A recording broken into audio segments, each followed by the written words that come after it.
Will we continue to embrace truth, justice, peace, and a path to prosperity? I believe that America's best days can still be ahead, and I want to lead us forward. Join me now in the Reid Revolution.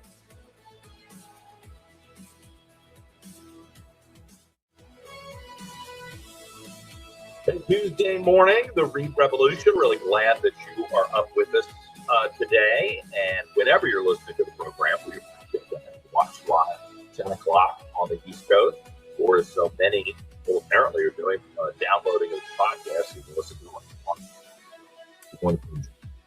it on just tuning out your significant other in your house.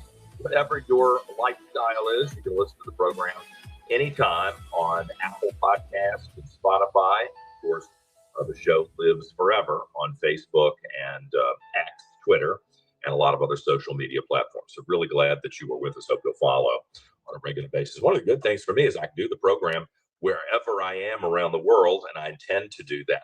We came up with this really remarkable idea that I'm going to share with you that I think could get a great deal of attention. It involves 2 or 3 plane flights to the other side of the planet.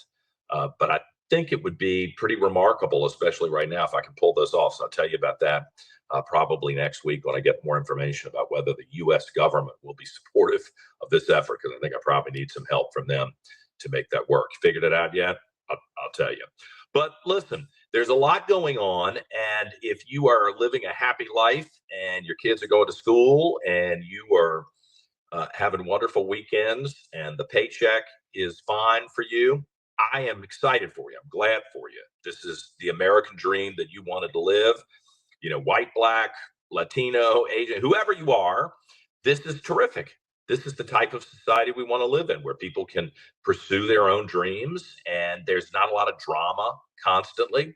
However, I got to tell you, you need to be paying attention, because there is a group of people out there who are not happy that you are in the situation that you're in. If you are not pulling to the left, if you're not on board with tax increases, if you're not on board with a very draconian, tyrannical government that stomps on your rights at every turn and allows you to be dominated by new people to the country who have no right to be here under laws that are 30 and 40 years old, then you're not paying attention. And I'm worried, to be candid with you, that a lot of people are living their lives and they're going to be really shocked when they look out the window one day and there is real violence in the streets, not just in the urban areas, and the economy begins to collapse because we're $38 trillion in debt.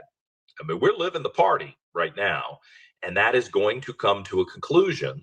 And I think it's going to be in a very dramatic and harmful way if we don't get responsible leaders on every level of government who stay out of the personal lives of the citizens and who make sure that it's only citizens who are here working. And we've got a problem on our hands. I don't know if you have been tracking very closely what's going on with the ICE removals. That you probably out of the corner of your eye see that there are fights in the streets and you're upset about it. But this is a very planned and organized effort, similar to what we saw in 2020. This is not organic. This is a group of people who are motivated to go out and plan these events. Now, some of the folks who go to the events, it's organic. But if you look closely at the hats they're wearing and the T-shirts they're wearing and the posts on social media, this is driven by the socialist movement within the United States. And they do not intend for this to end peacefully. They intend to take over. And I know that seems a little extreme, and some of you have been very brutal in your assessment of what I'm saying on the Reid Revolution Facebook page. But look at the pattern here. For the last several years, this is the pattern. Find an incident, localize it, freeze it, create outrage, spread that one incident across the country while you ignore other incidents. I mean, it would be one thing if you saw people in the streets because that young woman in Charlotte, North Carolina was stabbed in the neck and bled out on the train. or the young woman who was jogging, who was raped by an illegal, if you saw that there was constant outrage over death and destruction and rape and violence, but there's not. It's very clear that there's a group of people who are organizing this behavior in the streets. And unfortunately, they seem to have complicit accomplices in the national media who will amplify these issues. And what I predicted in 2020 was exactly what happened, that the average person who just wants to be left alone, the average American who has never really faced these types of conflicts on a regular basis, and it's sad to say, other people around the world deal with it regularly. If you lived in Central and South America, this is not unusual, this type of conflict. And most people in Central and South America keep their head down because they don't know who's going to be in charge year to year, decade to decade. So they don't want to take sides because the consequences of doing that can cost them whatever money they've got and can cost them their life and their freedom. The jails are filled with political dissidents in other countries. And Americans, I think, take that for granted. We should be able to take for granted that that doesn't happen here. But things are beginning to change.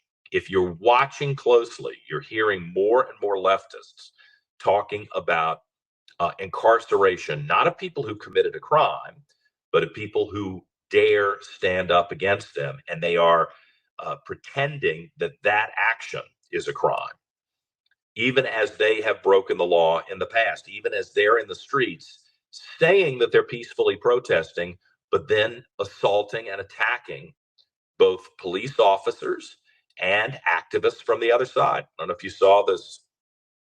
The guy's controversial. I think his name's Jake Lang. He's a controversial right-wing activist, but he was assaulted, head split open, stabbed just a couple of days ago. And that story kind of gets wiped from the front pages, other than the fact that he's presented as some sort of neo-Nazi, which I don't think is the case at all. He is provocative and he is hostile to leftists.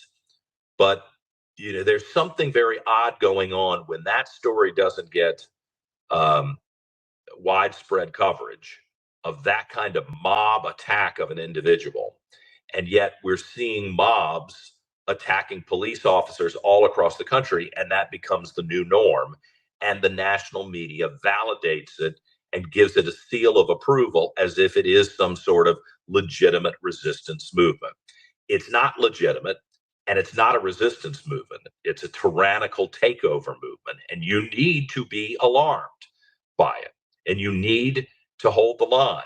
And if your reaction, which I can't blame you for if you're not paying attention, is can we just get back to normal and maybe we'll just concede to the left and then we'll get back to normal, you're fooling yourself. The new normal is not going to be good for you. The new normal is going to be the tyrannical left that has taken over country after country in Central and South America. It's why Democrats are so enamored with the Marxist movement in these other countries, is they've seen it successfully take over and vanquish legitimate conservative democratic representative republic type movements and established nations.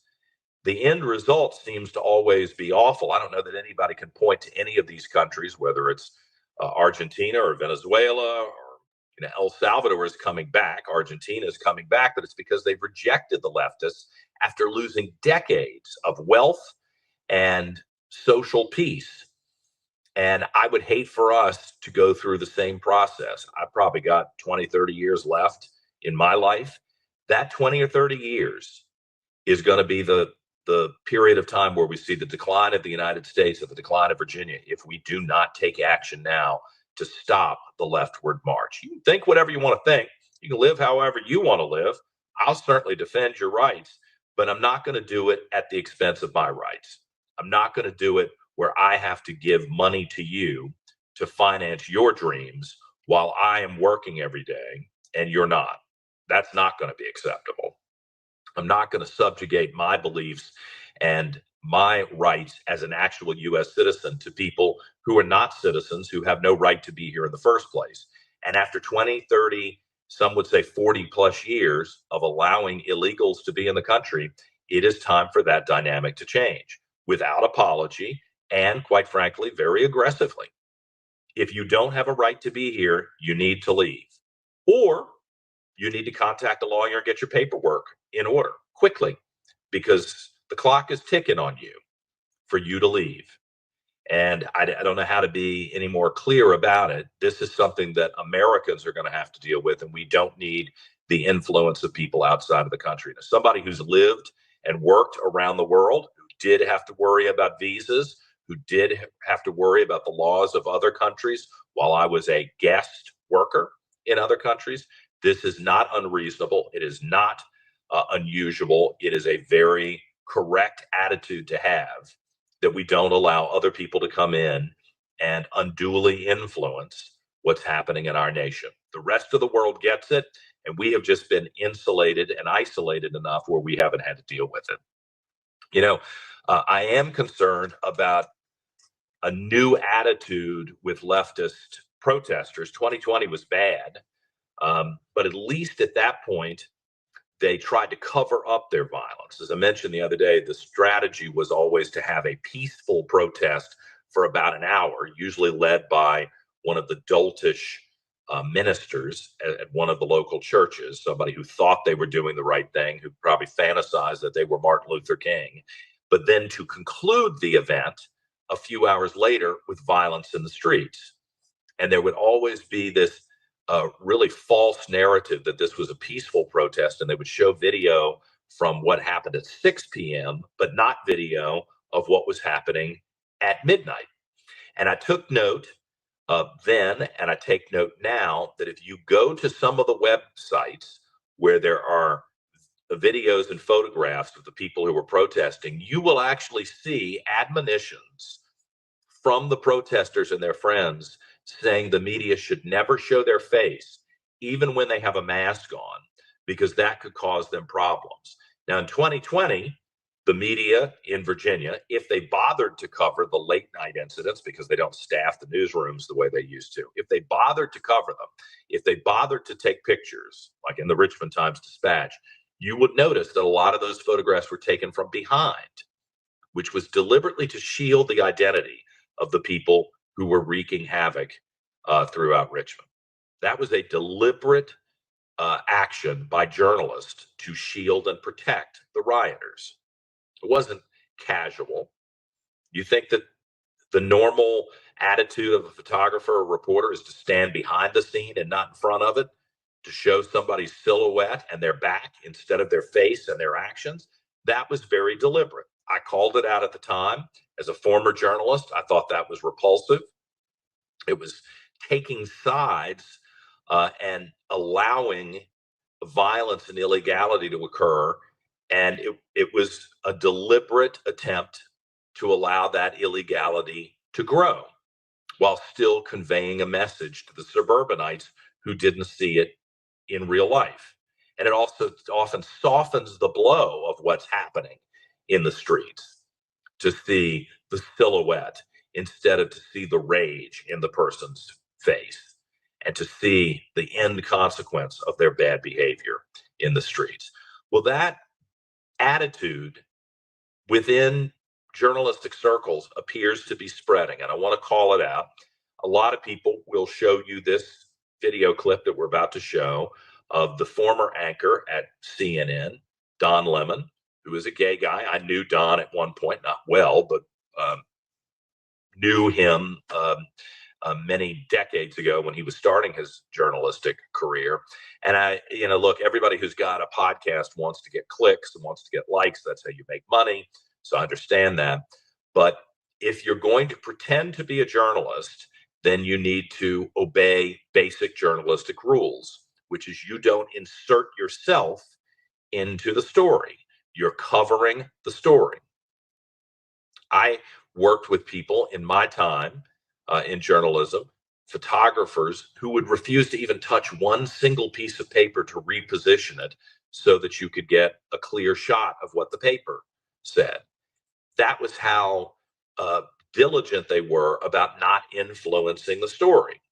They'd put a microphone on someone and adjust them for an interview, but they wouldn't touch anything or do anything to influence the way you at home saw the story.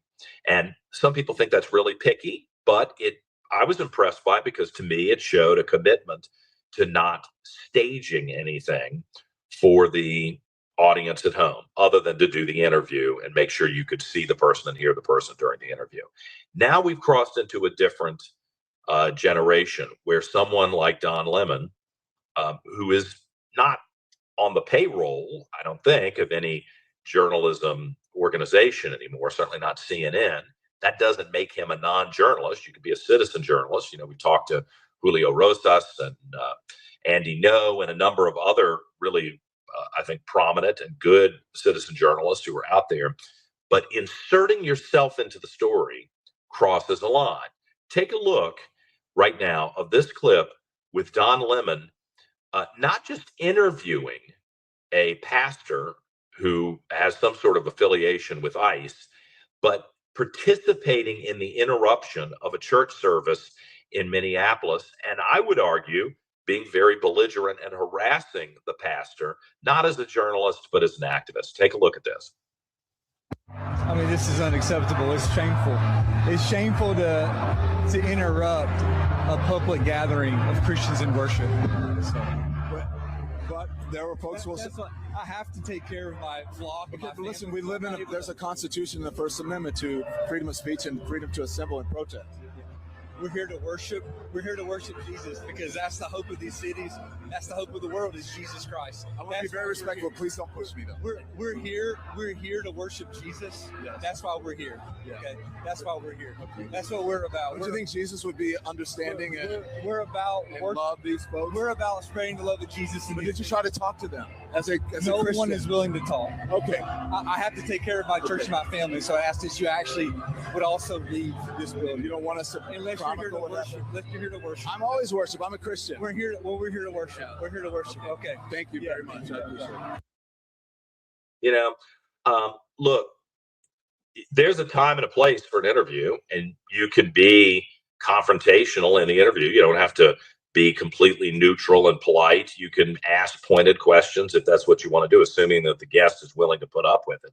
But to interrupt the service, and I hope you saw the video where these protesters marched into the church and interrupted the service, really crosses the line. And I do hope that the Justice Department will prosecute those who interrupted the service. We have traditionally had a mindset in the United States where you don't interrupt other people's religious services.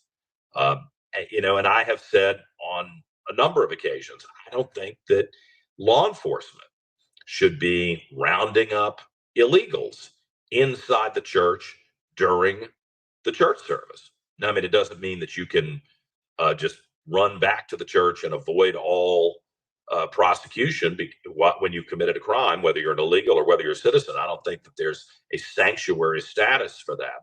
But for the average person who goes to church or goes to synagogue or goes to mosque or goes to temple, whatever your religious affiliation is, we have generally given people that type of latitude. And for these protesters to go in and interrupt the church service, and you saw the pastor still had his little microphone on like he was about to deliver his sermon to those folks, and Don Lemon inserts himself into the chaos and conflict. It would be different, in my opinion, if he were just in the back of the church covering the conflict, if he didn't participate in it. It wasn't one of the forward leaders of it, but it appears to me that that's what he was doing.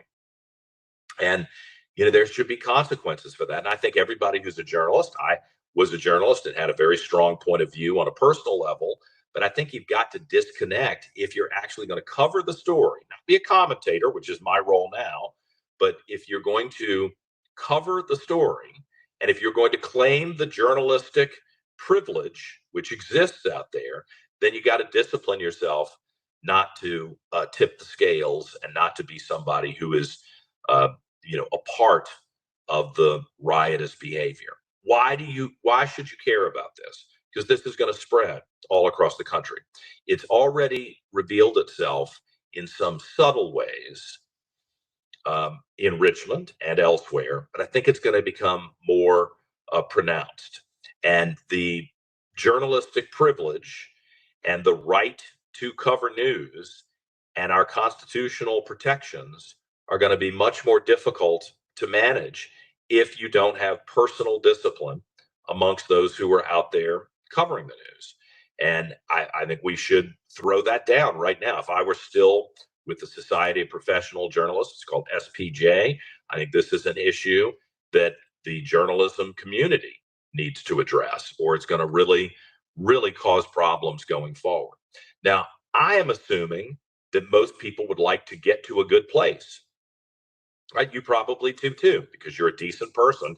You assume that the goal here is for us all to get along. I have to tell you, that is not the goal from the left, or they wouldn't be doing this. This is not a Martin Luther King movement of we're going to try to change the things that we think are wrong, and then we're going to try to heal the country so that we have a prosperous and successful nation where we all live in peace. That's not the goal. The goal is to create so much violence, so much consternation, so much internal turmoil in the United States that the system collapses.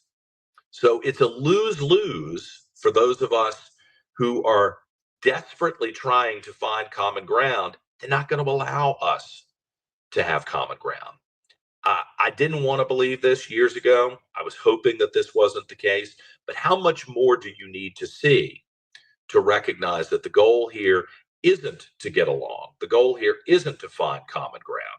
It is to dominate and take over. And if the society has to collapse, in their minds, even better. Now, I say that, and I invite you to look at the political strategy that has been utilized in Central and South America, and that was utilized in Eastern Europe for the takeover there. If there's enough violence and enough economic tyranny, average people will go silent.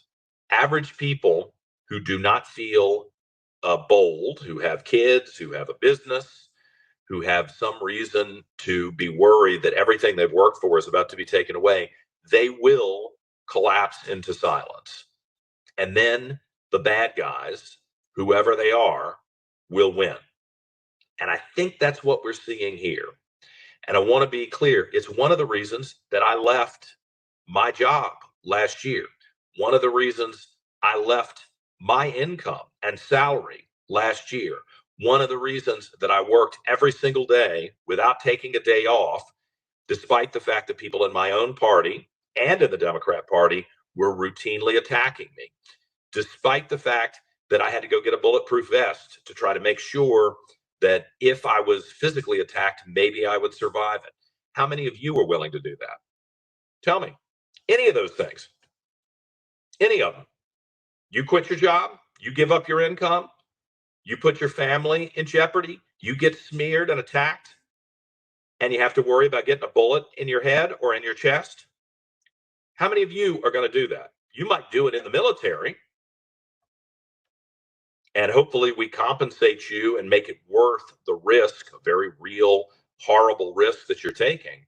How many of you are willing to do it in your own society at great personal expense? You need to be thinking about that, because that is the kind of decision that I hate to tell you is coming going forward. There are going to be a lot of us who have to make really extreme sacrifices in order to hold the line on civilization, not in order to create a revolution, not in order to harm other people, not in order to take over the society and smash other people, but in order to hold the line on Western civilization.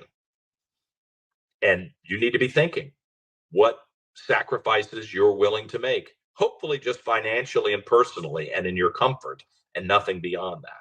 It's a real problem going forward, and we need to ponder it. And it seems like this is the time to get ready for what looks like a really ugly situation going forward. Lots to talk about as we continue on the Reid Revolution.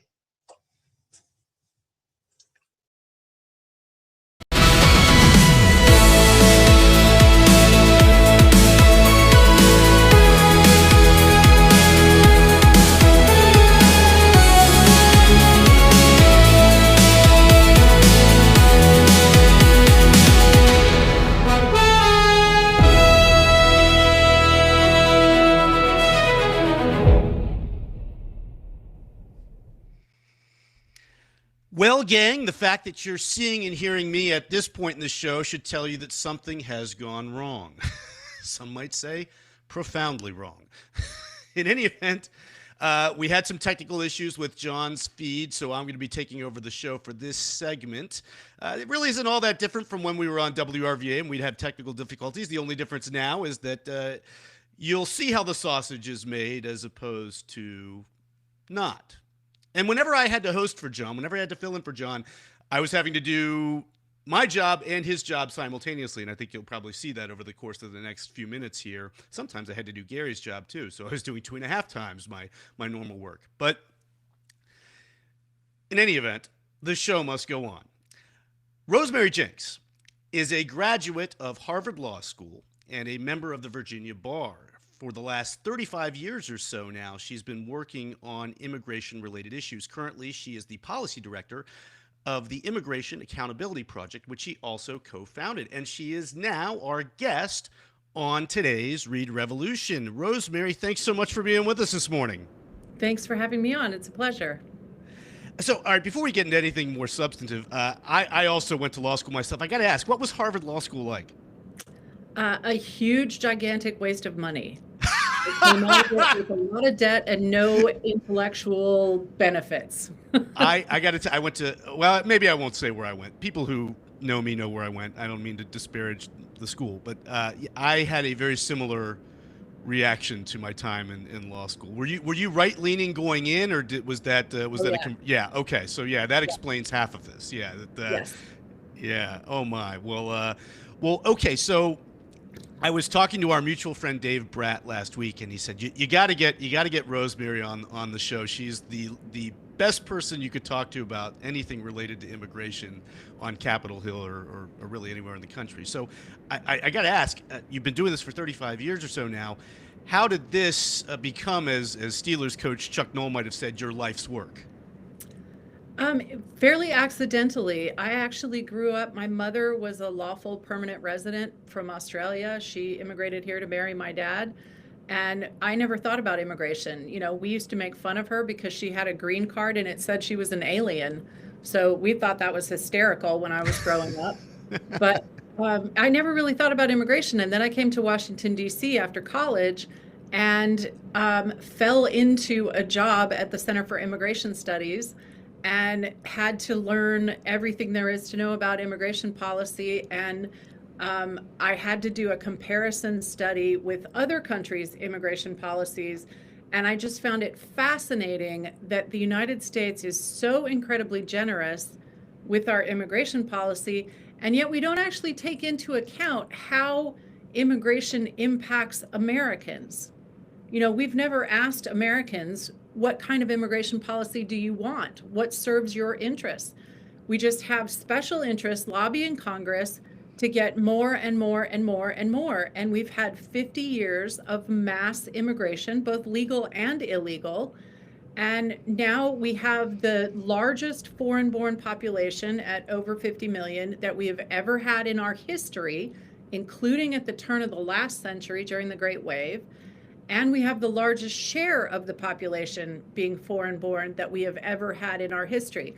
And this is unprecedented. No nation has ever come through the other end of this. So, you know, this is an experiment that we're performing on the backs of the American public. And they don't have any say in it. It's crazy. What are some of the ways that your research is telling you that immigration is having a significant impact on the culture and on our country? Immigration impacts every issue in America. It impacts our national security, obviously. It impacts the ability of Americans to get jobs. It impacts their wages, because when you flood the labor market, you decrease wages. That's just simple supply and demand. It increases the need for resources, whether it's welfare resources, education resources, healthcare resources, infrastructure, roads and bridges, and so on. Every issue is impacted by the simple fact that we are importing mass numbers of people. And as it turns out, our policy is actually importing mass poverty, because we're importing people with very low education levels for the most part and very low skill levels.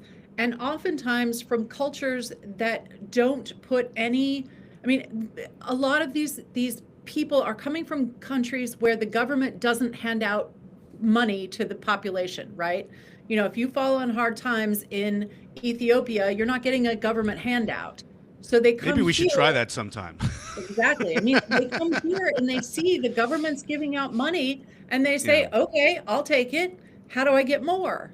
I mean, that's the real problem that we have with the Somali population. You know, the first thing when they got to the United States as refugees, they were met by these NGOs, the nonprofit organizations that are funded by the government, to sign them up for welfare, to get their kids into public education, and to essentially teach them that the American government will hand you money if you play it right.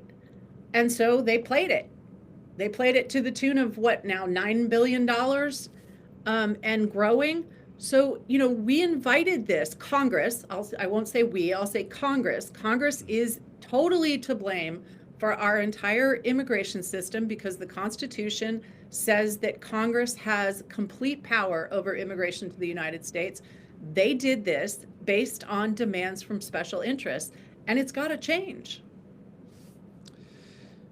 So for people who are naturally inclined, I guess, to be opposed to deporting people altogether, do you see any alternative to that course of action to bring this under control, or to get this in some way to be less catastrophic than it is? Well, I would say, first of all, we have to deport people. People who are here illegally, they have to be deported. They have to leave. They can either self-deport or we deport them. They have no right to be here. But I would also say that the chaos that we see in places like Minnesota, in Minneapolis, it is not accidental. It is not organic. It is driven by the politicians in charge there. It's driven by Governor Walz and everyone underneath him. The moment they decided that their local police and state police would not cooperate with ICE, they forced ICE into the communities. That's what sanctuary policies do. If you cooperate, if the police cooperate with ICE, then ICE can go to the jails and pick up the criminal aliens once they've served their terms. We know they're unarmed. They don't have to go into the neighborhoods to find them. They pick them up at the jail and they remove them from the United States. Minneapolis, Minnesota as a whole said no to that. They said, we're not going to cooperate. You're going to have to go out and find the criminals because we're going to release them back into the communities. And that's exactly what ICE is doing. And as it turns out, if ICE is targeting a particular criminal, a rapist or a sexual predator of children or whoever it is, and they go into a neighborhood, it's very likely that that illegal alien lives near or with other illegal aliens. And so now ICE has multiple targets.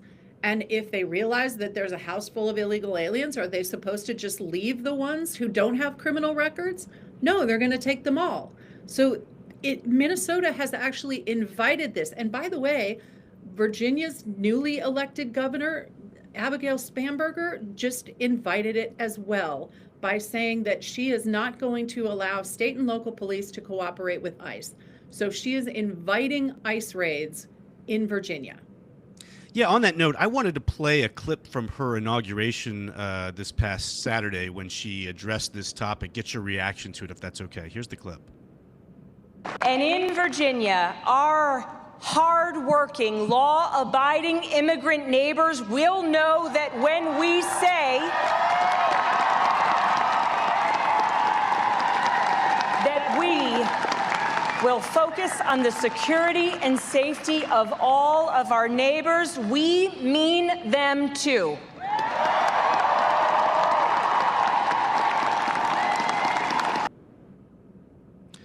Your thoughts? You know, this is a woman who ran as a moderate. Obviously, that's not the case. America should be protecting Americans. This is our nation. There is no right to immigrate to the United States. It's a privilege that we agree to give out. So nobody has a right to be here except an American citizen. That said, we're the most generous country in the world when it comes to legal immigration, too generous in my view.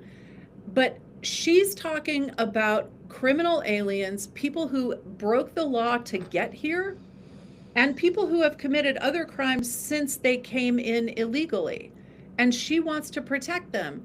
I mean, how many Virginians want to live next door to a child rapist or a murderer or a gangbanger who's in this country illegally? We have homegrown crime. We don't need to import criminals and keep them here. It's insanity. Rhetorical question on my part. Why would she want to do that? Well, I just recently learned that Governor Youngkin left her a surplus of budget, so maybe she just wants a way to throw it out the window with, by taking care of them all, because they're, large number of illegal aliens in Virginia and everywhere else get free health care, free public education, all of these freebies. And who's paying for it? We are. And my guess is that they end up being supporters of these politicians who want the freebies going out. It's this self-fulfilling prophecy and vicious cycle here. Well, tell us about the Immigration Accountability Project. How did that get started, and what is your work with that at this point, now that we are a year into President Trump's second term, January 20th, 2026 here? I imagine the work has changed, at least to some degree, from the transition from a Joe Biden type to Donald Trump.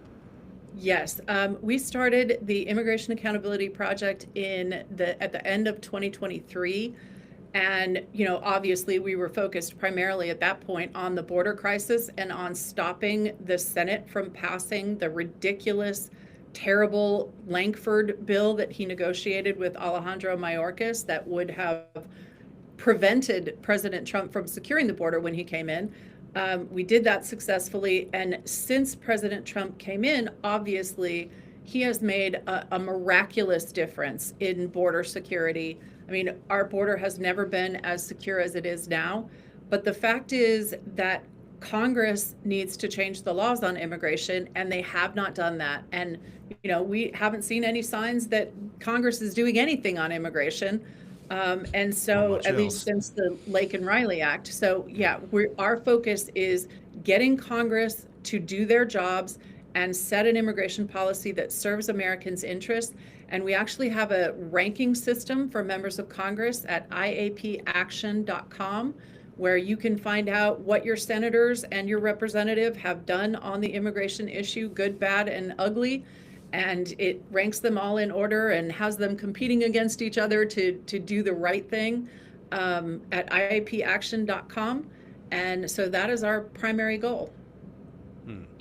Now, a minute ago, you mentioned that you thought that our immigration policy was maybe too generous. What would your ideal immigration policy look like if you had to chart that out? Sure. Since starting in 1965 and then including the 1990 Act, we've been letting in about 1.1 million legal immigrants every single year. That doesn't include the temporary guest workers. It doesn't include the illegal aliens.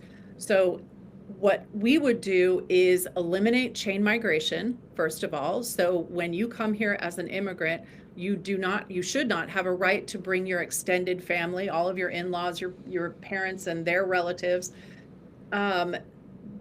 We should have a merit-based system for a much smaller number of, really the best and the brightest of the world who are going to come here and contribute to our country rather than take from our country. We need to rethink our asylum policy. We need to get rid of the visa lottery. I mean, unbelievably, we have a program that gives out 55,000 visas every single year on a random lottery.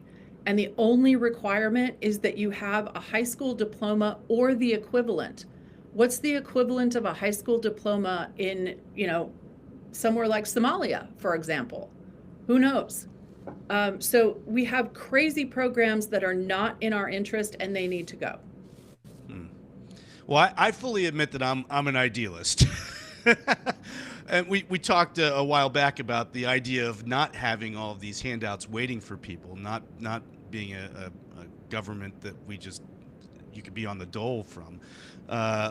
What effect do you think would getting rid of all of that stuff, in the grand scheme of things, would that solve the problem that we're having with immigration?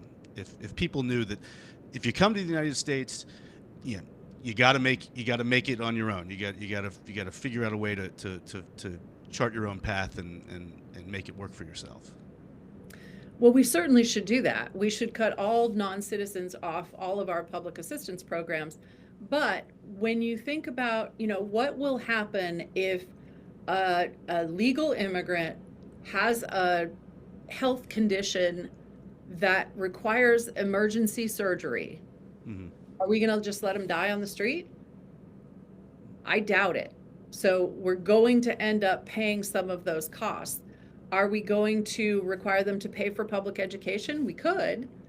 It all depends on how much the American people are willing to watch. So the better solution is to reduce the numbers. If the numbers are lower, everybody has a better chance to get a job, to get decent livable wages, and so on. But the other thing that we absolutely must do now is secure our elections and ensure that non-citizens cannot vote in elections, because in a lot of places, including in Virginia, there are non-citizens who are registered to vote. They are voting, or their ballots are being harvested by left-leaning ideologues who, want extra votes for the Democrats. So we have got to secure our elections and ensure that only Americans can vote in them. And that will go a long way toward helping us get a congressional makeup that will actually deal with some of these issues. What's your proposal for helping to phase that out or get rid of that issue? The House of Representatives has already passed a bill called the SAVE Act, and it would require proof of citizenship at registration to vote. So one time when you register to vote, you would have to prove that you're a U.S. citizen. So it's minimally intrusive. And that bill is just sitting in the Senate waiting for Leader Thune to take it up and put it to a vote. It's unlikely that Democrats in the Senate will vote for it. So we would have to do something like what Mike Lee is suggesting and eliminate the zombie filibuster. So senators would be required to keep talking if they want to filibuster something, and then it would be a simple majority vote. But the SAVE Act is the place to start.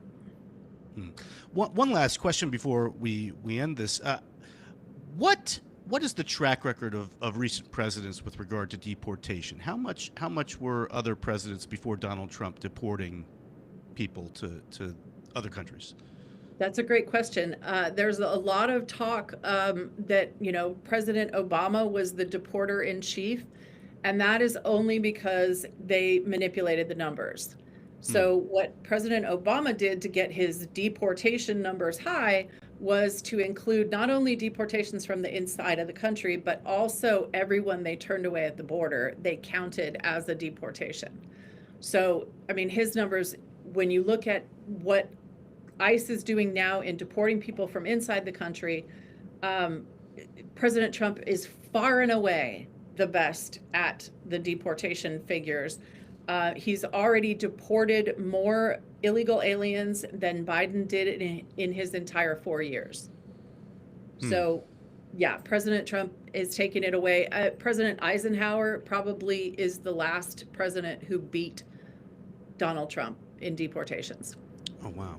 Okay. Well, there you go. Could you share the website one more time with us so that people know how to find you and find out more about the Immigration Accountability Project? Absolutely. It's iapaction.com. iapaction.com. Great. Well, hey, Rosemary, thanks so much for joining us this morning. I'm sorry that you had to deal with junior varsity here, but I hope that I acquitted myself okay. Yeah, and we'll look forward to having you back. You can actually talk with the big man himself. Great. Thank you. All right. Hey, thanks so much. Folks, we will be right back after this. I do want to remind everyone, though, speaking of websites, about the website for our podcast, the Reid Revolution at gmail.com, the Reid Revolution at gmail.com. You can reach us there, ask us questions. If you're interested in sponsorship for the program, let us know. We'd love to hear from you. All right, folks, we're going to take a quick break. And we will be right back with more of John. He'll be interviewing Virginia Senator Mark Peake after this brief intermission.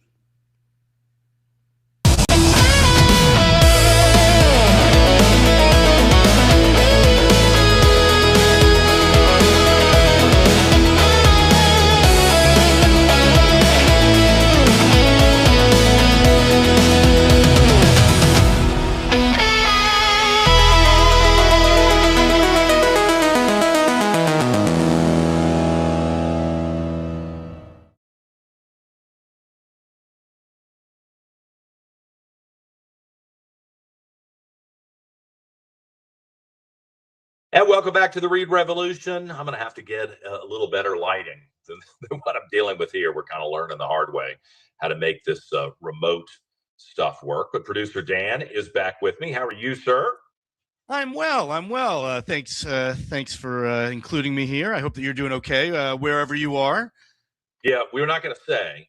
You know, this is another one of the difficult things, Dan. Seriously. Yeah. Even when I was at WRVA, you remember, I would tell you where I was going. Mm-hmm. True. My mother, I mean, I'm not keeping secrets from her. I would generally tell her where I was going. Alonzo's mom insisted on knowing where we were going. My sister, maybe a couple of family members. But generally, unless we were doing the show, you know, like live from the Olympics in Paris, or remember we did Queen Elizabeth's funeral and then later the coronation of the king. I tried not to say where I was until I got back, which sounds a little paranoid. But what I discovered was a lot of people are really, they're not nice people. They will call and cause problems for you while you're traveling. And so I just, you know, I kind of got to keep it a little DL where I'm going. But with this program, fortunately, you and I can go just about anywhere we want. I mean, you could be. Yeah, what a change for me. I'm not yeah, tied you're to not a desk tied somewhere to the anymore. Right, that's right. That's right. If you want to take some exotic trip, as long as you got your computer, you can do that. Maybe coming later this year. You never know. The magic of podcast. All right, what we discussed with Mark Peake, some of the things that Governor Spanberger talked about, but we've got a few clips from her speech. So why don't we play the part of the General Assembly remarks that the governor made, and then the response from Chesterfield Senator Glenn Sturtevant, who, remarkably was the first person that Ghazala Hashmi beat to get into the Senate. I mean, if you looked at Ghazala Hashmi and you looked at Glenn Sturtevant, if you listened to Ghazala Hashmi and you listened to Glenn Sturtevant, how you could vote for Ghazala Hashmi is just beyond me. And I had a couple of Democrats who even told me they can't stand listening to her. I mean, she's one of the least liked people in the Senate. There's some people you disagree with them politically, but you kind of have to say, yeah, I kind of like them. They're a nice person. I think people think that about me. Like, I disagree with John, but good guy. You to start talking to him. He's very entertaining, and you don't feel like they're out to stab you in the back. Certainly, I don't. I try not to behave that way, unless you put me up against the wall. But not with her, man. Yeah, really rough. Wasn't terribly hard to roboticize her voice for that AI debate. Oh no! Like, I mean, you probably using a computer, you probably made her sound more lifelike than she does in real life. She's no exaggeration. That awful. All right, so Abigail Spanberger. I remind people that Abigail Spanberger got started in politics after she left the CIA, which no one knows anything about. Interestingly enough, what do we know about the CIA work? Apparently, Democrats suddenly don't have a problem with the CIA. She got started by harassing the congressman, Dave Bratt, who she later challenged and defeated. So, back to my point at the beginning of the program, this kind of belligerent, hostile attitude, not a debate of ideas, right? Not a debate of resumes and ideas and hard work, but this uncomfortable nastiness where you can't engage in a civilized discussion because you're worried that your tire is going to be slashed, your Tesla is going to be keyed, your house will be set on fire, your kids will be harassed at school. I mean, the whole nature of this is changing right in front of our face. And I'm not going to say that every Republican is above reproach, but if I had to cite what I believe is the source of this change, it's Democrats. And to see Abigail Spanberger and others rewarded with political power with that type of behavior, and not just because of the debate of ideas, but with that type of behavior through the years, is really concerning. So let's play the first clip from the new governor, Abigail Spanberger, of the Capitol. Yeah, this is Tyler Englander reporting with some sound bites from Spanberger's address. Here we go. Channel 8. Okay.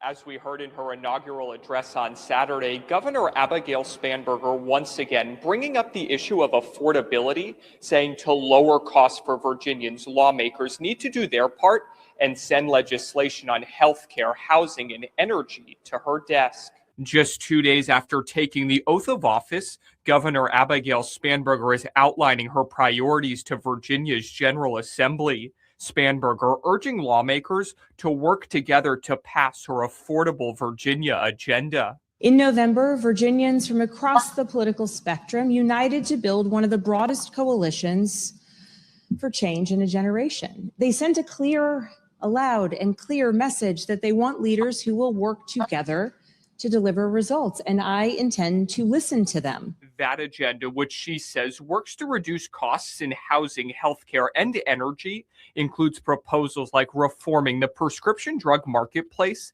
increasing the amount of time before a renter can be evicted, and investing in battery storage. Healthcare, energy, housing, 3 areas where Virginia families are feeling the squeeze, and 3 areas where we can deliver real relief. These are common sense proposals. They're not about ideology. They're about results. Yeah, I mean, it's some of the dumbest ideas that are out there that are actually going to have the exact opposite effect of what the governor is talking about. Take the renter situation. Look, I know what it's like to live paycheck to paycheck. I'm not mocking or ridiculing anybody who's got a really tight financial situation. That is a pressure-filled, horrible situation. But if you make it the policy of the government that someone who owns a building and has rented a property to you cannot evict you when you stop paying, and you start giving a longer runway for that eviction. And I mean, let's be honest, once you get past month 1, month 2, where you haven't paid, where's the money coming to pay the backup of the costs? It's not coming. I mean, we all know that. George Soros is not going to step in and pay your back rent. So you're prolonging the inevitable, which is that you're going to have to leave that property. And what it's going to mean, quite frankly, is that fewer and fewer people of reduced means will be able to get an apartment in the first place. They're not going to qualify because the standards will have to be raised. And that hurts everybody across the board. And this is the type of solution, which isn't a solution, that Democrats often come up with, because most of them have no experience on the other side of the ledger. They've been the renter who didn't pay. That's the kind of person we're sending to the General Assembly, the drug dealer, the social worker, the loser who's a loudmouth, who's never done anything.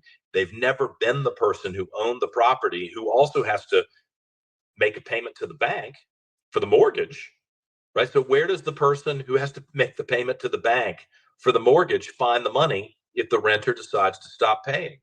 Now you're creating a cascading effect where the renter can't pay, the renter gets to stay, the rent money becomes more and more in arrears and larger, and the person who has the mortgage is in a situation where they may not be able to pay their own mortgage. So you could potentially create a situation, and it's not unlikely, that the renter is screwed and the property owner is screwed. Now you've spread around the chaos, and that's a really bad situation. I feel bad for somebody who can't pay the rent, and like I say, I don't want to ever appear that I'm not sensitive to that. or that I don't care about that. I do. But this is not the solution. And typically, this is what the Democrats are pushing. Yeah, I mean, this is the work of people who worship government and see government as the solution to all the problems, when in fact it's usually the cause of our problems. Makes it and worse. To your point, yeah, this is going to make things worse, not better.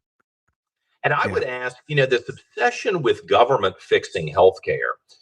I'm 55 years old. When I first started working, I guess I didn't need healthcare at that time. Then when I my first job was in Texas as a TV reporter. It was not glamorous. It paid less than like $5 an hour. When I got a raise, it was to $5.25 an hour. And this is, the money was bad even then. A lot of people think these local TV reporters are making money. I mean, some of them could probably get on welfare because the salary is so lousy, because every little beauty queen and know-it-all wants to be on television, so they're willing to accept these jobs and they don't have to pay anything. My argument is that government intervention and Obamacare and almost every tweak that's made by the government, statewide or federally, has made it worse. Mm-hmm. I mean, my health care is pathetic. For the years that I was at WRVA, I didn't even bother going to the doctor. I just didn't go because it made no sense to actually show up and go. Meanwhile, people who are not paying into that system wind up, getting, benefits that they didn't pay for. I think that's a real problem going forward. So I would urge everybody to be very cautious as to whether you think somebody who has no life experience, no business experience, who somehow found themselves elected in office is going to be able to solve a problem that is a business issue rather than a political issue. Yeah, agreed. As you say, these are folks who do not have the life experience or let's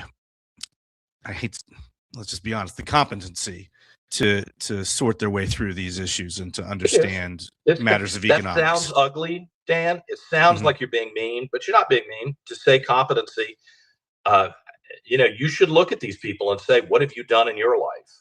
Tell me something you've done in your life that involves management of any kind, that involves good judgment. And that would disqualify a lot of the new people in the General Assembly in the last 20 or 30 years.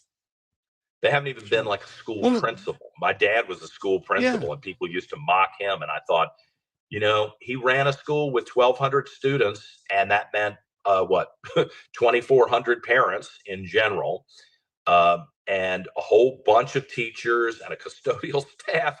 And it was one of the best run schools in Chesterfield County, which was growing incrementally at the time. I mean, exponentially at the time. That was a management role. And yet he was put down on a regular basis. And when people would hassle me about it, I was like, oh, I would put his management experience with that circumstance, with limited resources and answering to a school board and a superintendent ahead of you, some academic in an ivory tower who's never done anything except grade papers and answer to your dean who agrees with you philosophically and politically. Yeah, I think maybe we should double check and make sure that you can actually make good decisions instead of somebody who can just rant about what they believe. Yeah, well, leave it to me to invoke the founders. But one of their ideas for this country was the idea of citizen legislators. And instead of having people who temporarily leave their private lives for work in the public sector or whatever else, we have people who become careerists. It's like, oh, what do you do for a living? Oh, I'm a politician. It's like serving in office for decades on end. And this doesn't help matters. We should talk about the citizen legislature of the past. We were very discerning at some point that we didn't send losers to the General Assembly or to the Congress. I'm of the belief that there are great ideas that the average person can come up with, but I do think you have to be discerning about who you send to represent you in the General Assembly. Do you send someone who can't keep their own checkbook balance? Do you send someone who doesn't own a business? I mean, you don't have to run a Fortune 500 company to have good ideas, but you probably should have run something. You probably should have been the manager of something. You probably should have at least hired and fired some sort of employees within the structure that you exist in. And it probably shouldn't be government oriented. You know, if you've been a social worker, you may have some great insight into lifestyle choices and how to solve problems, but does that position you to go to the legislature and issue responsible votes on the spectrum of issues that will come before the legislature? And my argument would be no. And if someone said, well, why do you say that? I would say Exhibit A is what we're living through right now. A bankrupt country, $38 trillion in debt, with social upheaval, with an entire group of people that seems to be growing that can't identify a man and a woman, and have allowed themselves to step into this delusion that somehow you could just declare yourself the opposite sex. I mean, something that we really shouldn't be debating. We really shouldn't be arguing. You want to debate and argue about what toilet people use? We can have that debate. The debate I'm not willing to have is what a man is and what a woman is, because once you've lost that fundamental truth, everything else is ridiculous and absurd. And that's where we are. Now, we've got to watch the time here, Dan.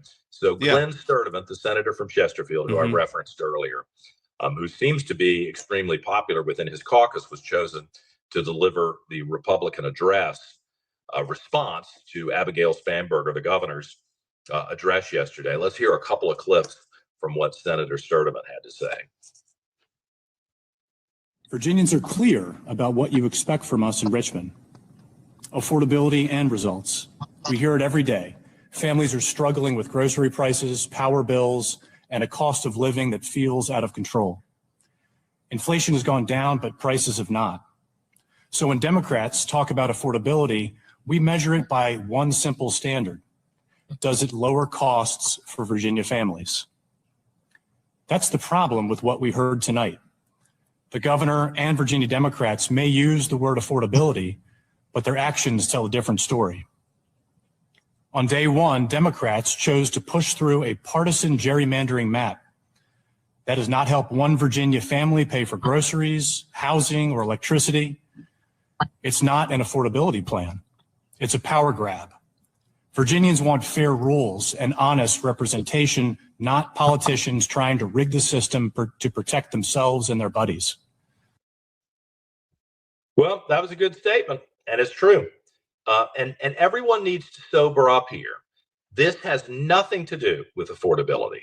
The whole plan here is to crush the right people, the people who are an impediment to the movement, the leftist movement in Virginia.